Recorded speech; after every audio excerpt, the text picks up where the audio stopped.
Hello అండి, అందరికీ నమస్తే. నిన్న అక్క వాళ్ళ ఊరైతే వెళ్ళాము. ఇంకా అందరూ ఒకే చోట కలుసుకున్నారు కదా అనేసి మేము పొద్దుట అయితే ఏం చేసామంటే మునగాకును అలానే కరివేపాకు రసం అయితే తీసి పిల్లలకి ఇద్దాం కదా అనేసి అందరూ శుభ్రంగా ప్రిపేర్ చేస్తూ ఉన్నాము. ఇంకేంటంటే ఈ రోజుల్లో పిల్లలు బయట చిరుతిండ్లు అవి తినేసి కడుపు నొప్పి అనేసి వామిటింగ్స్ అని వీరేషన్ ఇలాంటివన్నీ చాలా ఎక్కువ వస్తున్నాయి తినడం వల్ల.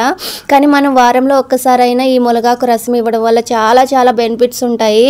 ఇది మనందరికీ తెలుసు, కానీ చేయడానికి కొంచెం బద్ధకం ఎక్కువగా ఉండడం వల్ల చేయలేకపోతూ ఉంటాము. ఇలా చేయడం వల్ల వాళ్ళకి ఆకలి కూడా ఎక్కువ పడుతుంది. కాబట్టి మనము వారానికి ఒక్కసారైనా చేయడం అనేది మంచిది. వాళ్ళకే కదండి, మనకు కూడానండి. గ్యాస్ ప్రాబ్లమ్స్ ఇలాంటివి ఉన్న వాళ్ళు కొంచెం పలసగా చేసుకుని ఒక నిమ్మరసం పిండుకొని తాగితే టేస్ట్ కూడా బాగుంది, పిల్లలు కూడా హ్యాపీగా తాగుతారు, మనకు కూడా ఆరోగ్యానికి చాలా చాలా మంచిది. ఇక్కడ ఏంటంటే మనము ఈ యొక్క మునగాకు రసాన్ని ఎప్పుడు కూడా చిక్కగా చేసుకోవద్దండి. ఎందుకంటే ఎండాకాలంలో ఇది చాలా చాలా వేడి, కాబట్టి కొంచెం పలసగా చేసుకుని నిమ్మకాయ పిండుకొని ఇలా తాగడం వల్లే ఆరోగ్యానికి మంచిది. పిల్లలకి కూడా ఎలాంటి ప్రాబ్లమ్స్ రాకుండా ఉంటుంది. కంపల్సరీ వారానికి ఒకసారైనా ట్రై చేసేవ్వండి. దీనివల్ల ఉండే ప్రయోగాలన్నీ కూడా మనకి మంత్రి సత్యనారాయణ గారు అయితే చెప్తూనే ఉన్నారు. ఇంతవరకు వీడియో చూసినందుకు థ్యాంక్ యూ.